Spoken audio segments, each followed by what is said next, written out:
अगर आप भगवान शिव से प्यार करते हैं तो सच्चे दिल से कमेंट में लिखना हर हर महादेव लिखना ना भूले और लाइक जरूर करें। दोस्तों, इस वीडियो में हम आपको बताने वाले हैं कि महाशिवरात्रि के दिन आपको क्या क्या खाना है और क्या क्या नहीं खाना है। इस वीडियो में हम आपको विस्तार से यह जानकारी बताएंगे कि महाशिवरात्रि के दिन ऐसी कौन सी चीज शिवलिंग पर चढ़ा देनी है या फिर ऐसी कौन सी चीज आपको खा लेनी है जिससे आपको लाभ ही लाभ हो, आपको धन दौलत की प्राप्ति हो। इसलिए आप इस वीडियो को अंत तक जरूर देख लेना। मानकर चलिए, अगर आप इस वीडियो को अंत तक देख लेते हैं तो मैं महादेव की सौगंध दिलाता हूं कि आपकी जो भी मनोकामनाएं हैं वे पूर्ण न हों तो मुझे बताना। दोस्तों, यह उपाय अभी तक हम लाखों और करोड़ों व्यक्तियों को बता चुके हैं, इसलिए यह उपाय आपको भी हम बता रहे हैं। और आपसे एक विशेष अनुरोध है कि इस वीडियो को ज्यादा से ज्यादा शेयर करें जिससे हर एक भारतीय नागरिक तक यह बात पहुंच सके। दोस्तों, आपको कौन सी चीज है जो भूलकर भी नहीं खानी चाहिए? हमारी माताएं बहनें महाशिवरात्रि का व्रत रखती हैं और उनका व्रत खंडित न हो जाए, इसके लिए माता बहनों को इन बातों पर विशेष ध्यान देना चाहिए कि वे क्या खा रही हैं और क्या नहीं खा रही हैं। महाशिवरात्रि साल भर में सिर्फ एक ही बार पड़ती है और इस दिन किए गए उपाय एवं कार्य से लाभ ही लाभ होता है। भगवान महादेव की कृपा विशेष रूप से होती है। दोस्तों, आपको बता दें कि अगर शिवरात्रि के दिन कुछ ऐसा या वैसा खा लिया जाए तो महादेव के क्रोध का सामना करना पड़ता है। इसलिए वास्तुशास्त्र चैनल आपसे विशेष अनुरोध करता है कि इस वीडियो को पूरा देख लेना और अच्छे से जान लेना कि महाशिवरात्रि के दिन आपको क्या खाना है और क्या नहीं खाना है, क्योंकि एक छोटी सी गलती महादेव को आपसे रुष्ट कर सकती है और एक छोटा सा कार्य आपको महादेव के करीब ला सकता है। महादेव की कृपा प्राप्त करने के लिए शिवरात्रि का पर्व साल का सबसे बड़ा पर्व माना जाता है। इस दिन व्रत किया जाता है।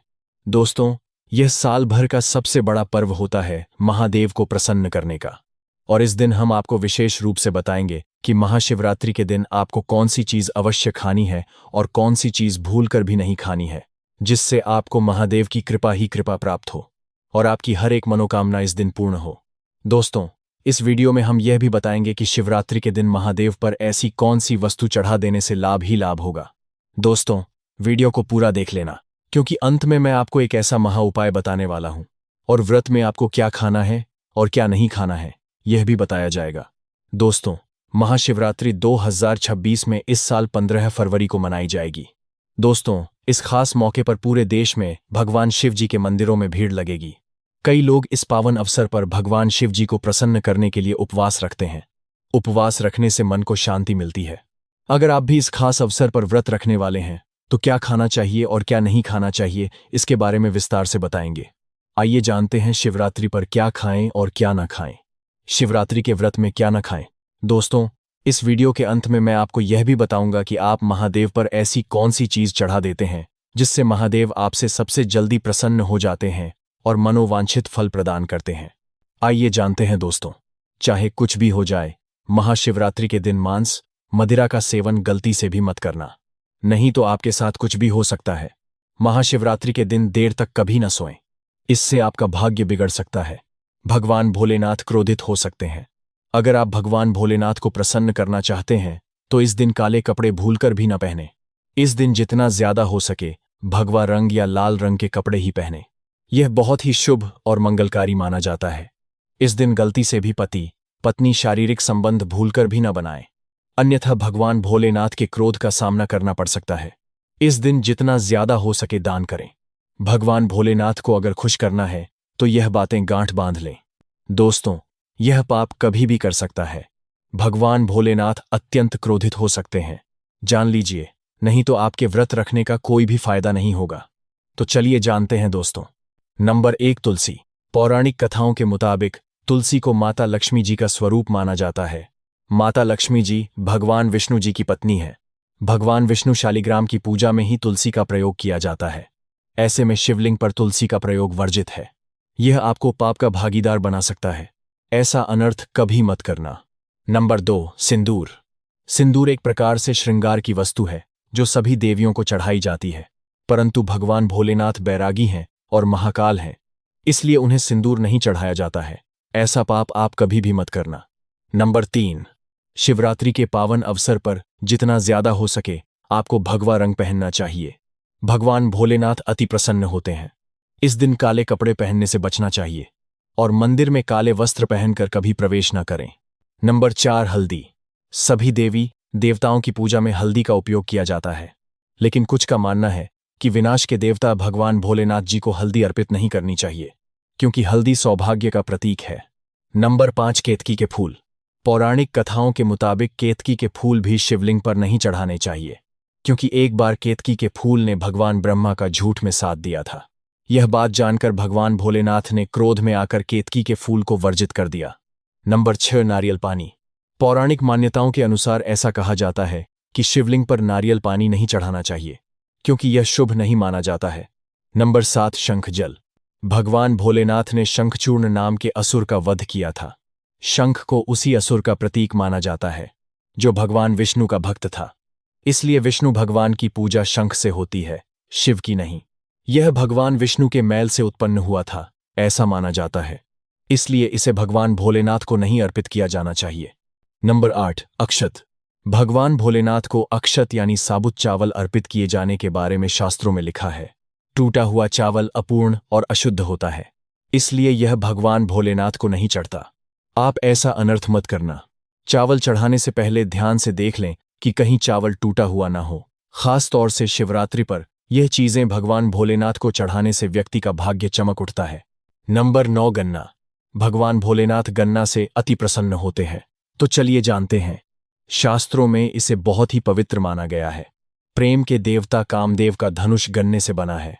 देव प्रबोधिनी एकादशी के दिन गन्ने का घर बनाकर भगवान विष्णु और देवी तुलसी की पूजा की जाती है। नंबर 10 बेलपत्र। 3 पत्तों वाला बेलपत्र। 3 पत्तों वाला बेलपत्र जो कटा फटा नहीं हो, ऐसा भगवान भोलेनाथ को चढ़ाएं। 3 पत्तों वाला बेलपत्र त्रिदेव ब्रह्मा, विष्णु और महेश का प्रतीक माना जाता है। महाशिवरात्रि के अवसर पर बेलपत्र अर्पित करने से शिवलोक की प्राप्ति होती है, ऐसा ग्रंथों में बताया गया है। नंबर 11 धतूरे का फूल। धतूरे के फल के समान धतूरे का फूल भी भगवान भोलेनाथ को प्रिय है। इसका कारण यह है कि यह सफेद होता है और औषधीय कारणों से गुणकारी होता है। मानसिक शांति के लिए धतूरे के पुष्प को शिवलिंग पर अर्पित करें।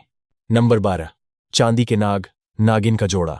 ग्रहों के अशुभ प्रभाव के कारण घर में सुख, शांति की कमी और आर्थिक परेशानियों को दूर करने के लिए महाशिवरात्रि के अवसर पर भगवान भोलेनाथ को नाग नागिन का जोड़ा समर्पित करें।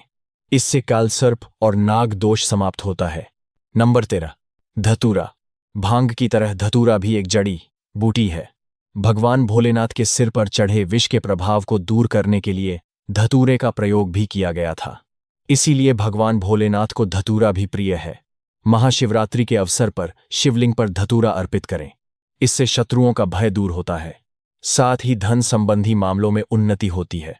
नंबर 14 भांग। भगवान भोलेनाथ ने हलाहल विष का पान किया था। इस बीच उपचार के लिए कई तरह की जड़ी बूटियों का प्रयोग देवताओं ने किया था। भांग भी उनमें से एक है, इसलिए भगवान भोलेनाथ को भांग अत्यंत प्रिय है। शिवरात्रि के अवसर पर भांग के पत्ते को पीसकर दूध या जल में घोलकर भगवान भोलेनाथ का अभिषेक करें तो रोगों से मुक्ति मिलती है। दोस्तों, अब बात करते हैं कि आपको महाशिवरात्रि व्रत में क्या खाना है। देखिए दोस्तों, महाशिवरात्रि गंगा जल की हर एक बूंद की तरह पवित्र और शुभकारी मानी गई है। हमारी हिंदू परंपरा में शिवरात्रि का बहुत महत्व है और यह पर्व फाल्गुन मास के कृष्ण पक्ष की चतुर्दशी को मनाया जाता है। भगवान भोलेनाथ भोले भंडारी हैं। वे एक लोटा जल से भी प्रसन्न हो जाते हैं, मात्र एक बेलपत्र से भी अति प्रसन्न हो जाते हैं। लेकिन भगवान भोलेनाथ शीघ्र ही रुष्ट भी हो जाते हैं। जहां भगवान भोलेनाथ को कुछ चीजें प्रिय हैं, तो वहीं कुछ चीजें ऐसी भी हैं जिनका अगर भगवान भोलेनाथ की पूजा में उपयोग न किया जाए तो भगवान भोलेनाथ का पूजन अधूरा रह जाता है। वहीं कुछ चीजें ऐसी होती हैं जो अगर अनजाने में आप भगवान भोलेनाथ को अर्पित कर देंगे तो उससे भगवान भोलेनाथ आपसे रुष्ट हो जाएंगे। इसलिए भगवान भोलेनाथ की पूजा करते समय कुछ बातों का विशेष ध्यान रखना चाहिए। आज के इस वीडियो में हम आपको बताएंगे कि महाशिवरात्रि के पावन पर्व पर क्या करें और क्या न करें। कौन सी ऐसी वस्तुएं हैं जो भगवान भोलेनाथ को अति प्रिय हैं और कौन सी ऐसी वस्तुएं हैं जो भगवान भोलेनाथ को बिल्कुल भी प्रिय नहीं हैं और कौन सी वस्तुएं हैं जो भगवान भोलेनाथ को भूल से भी अर्पित नहीं करनी चाहिए। दोस्तों, सबसे पहले जानते हैं कि महाशिवरात्रि के पावन पर्व पर क्या करना चाहिए जिससे कि भगवान भोलेनाथ और माता पार्वती का आशीर्वाद आपको प्राप्त हो। महाशिवरात्रि के दिन भगवान भोलेनाथ की पूजा सफेद या लाल रंग के वस्त्र धारण करके ही करें। सफेद और लाल रंग के वस्त्र धारण कर भगवान भोलेनाथ का पूजन करना बहुत ही शुभ माना जाता है। यदि संभव हो तो इस दिन पूजा में बिना सिले हुए वस्त्र पहने। महाशिवरात्रि के पावन पर्व पर भगवान भोलेनाथ के शिवलिंग का पूजन अवश्य ही करें। शास्त्रों के अनुसार महाशिवरात्रि के दिन ही भगवान भोलेनाथ शिवलिंग के रूप में प्रकट हुए थे, इसलिए इस दिन शिवलिंग का पूजन करना सबसे ज्यादा श्रेष्ठ माना जाता है। शिवलिंग का पूजन करने से भगवान भोलेनाथ और माता पार्वती की असीम कृपा प्राप्त होती है। वैसे तो महाशिवरात्रि पर भगवान भोलेनाथ का पूजन रात्रि के चारों पहर में किया जाता है। दोस्तों, इस बार पंचांग के अनुसार फाल्गुन माह के कृष्ण पक्ष की चतुर्दशी तिथि की शुरुआत महाशिवरात्रि 2026 का पावन पर्व 15 फरवरी शुक्रवार को मनाया जाएगा, जिसमें फाल्गुन कृष्ण चतुर्दशी तिथि 15 फरवरी को शाम 5:04 से शुरू होकर 16 फरवरी को शाम 5:34 तक रहेगी। शिव पूजा का मुख्य निश्चिता काल शुभ समय 15-16 फरवरी की रात 11:52 से 12:42 तक है। महाशिवरात्रि 2026 के लिए 4 पहर की पूजा का समय 15-16 फरवरी प्रथम पहर पूजन 15 फरवरी शाम 6:15 से रात 9:28 तक है। दूसरा पहर पूजन 15 फरवरी रात 9:28 से 16 फरवरी रात 12:31 तक है। तीसरा पहर पूजन 16 फरवरी रात 12:31 से सुबह 3:34 तक है। चौथा पहर पूजन 16 फरवरी सुबह 3:34 से सुबह 6:37 तक है। विशेष पूजा समय अभिजीत मुहूर्त 15 फरवरी दोपहर 12:13 से 12:57 तक है। अमृतकाल 15 फरवरी दोपहर 12:39 से 2:48 तक है। दोस्तों, महाशिवरात्रि का मतलब है भगवान भोलेनाथ का रात्रि के समय पूजन करना। इससे भगवान भोलेनाथ अति शीघ्र ही प्रसन्न हो जाते हैं और मनचाहा वरदान देते हैं। महाशिवरात्रि पर भगवान भोलेनाथ के साथ माता पार्वती जी की पूजा भी अवश्य ही अर्पित करें। बेलपत्र भगवान भोलेनाथ को अति प्रिय है। बेलपत्र के बिना भगवान भोलेनाथ का पूजन अधूरा माना जाता है। बेलपत्र एक पत्ता नहीं माना जाता। एक शाखा में जो 3 पत्ते जुड़े होते हैं उन्हें बेलपत्र कहा जाता है। एक ही शाखा में जुड़े 3 पत्तों वाले बेलपत्र शिवलिंग पर अर्पित करें और चंदन से उस पर नमः शिवाय लिखकर अर्पित करें। ऐसा करने से भगवान भोलेनाथ की कृपा प्राप्त होती है। महाशिवरात्रि के दिन भगवान भोलेनाथ की पूजा में अक्षत अर्पित करें। ऐसा करने से भगवान भोलेनाथ जी का आशीर्वाद प्राप्त होता है। इस दिन रात्रि में भगवान भोलेनाथ का जागरण अवश्य करना चाहिए, जिससे महाशिवरात्रि का पूर्ण फल प्राप्त हो सके। महाशिवरात्रि के दिन भगवान भोलेनाथ की पूजा करने से पहले भगवान श्री गणेश, भगवान कार्तिकेय, नंदी जी और माता पार्वती का पूजन अवश्य ही करना चाहिए, अन्यथा पूजा का पूर्ण फल प्राप्त नहीं होता है। इस दिन बैल को हरा चारा अवश्य ही खिलाना चाहिए, क्योंकि बैल को नंदी जी का रूप माना जाता है, जो भगवान भोलेनाथ जी को अत्यधिक प्रिय है। दोस्तों, महाशिवरात्रि पर इन कार्यों को करने से भगवान भोलेनाथ की कृपा प्राप्त होती है। दोस्तों, अब बात करते हैं कि महाशिवरात्रि के दिन व्रत में क्या ग्रहण किया जाता है। शिव पुराण के अनुसार ऐसा माना जाता है कि महाशिवरात्रि पर धतूरा और भांग भगवान भोलेनाथ को अर्पित किए जाते हैं। इनका अर्पण करने से व्रत पूर्ण माना जाता है। यदि कोई इन्हें अर्पित नहीं करता है तो व्रत को अपूर्ण माना जाता है। दोस्तों, महाशिवरात्रि के पावन पर्व पर भगवान भोलेनाथ और माता पार्वती जी की कृपा प्राप्त करने के लिए इन बातों का विशेष ध्यान रखना चाहिए, ताकि इस व्रत का संपूर्ण फल प्राप्त हो। महाशिवरात्रि के दिन बहुत से लोग व्रत रखते हैं। कुछ लोग एक बेला उपवास रखते हैं और कई लोग फलाहार भी करते हैं। यदि आप महाशिवरात्रि का व्रत रखते हैं तो ध्यान रखें कि शरीर में पानी की कमी न हो। इसके लिए अनार या संतरे के जूस का सेवन किया जा सकता है, लेकिन गन्ने का जूस नहीं पीना चाहिए। महाशिवरात्रि के दिन फलाहार में सेब, संतरा, पपीता, केला और खीरा आदि खाए जा सकते हैं।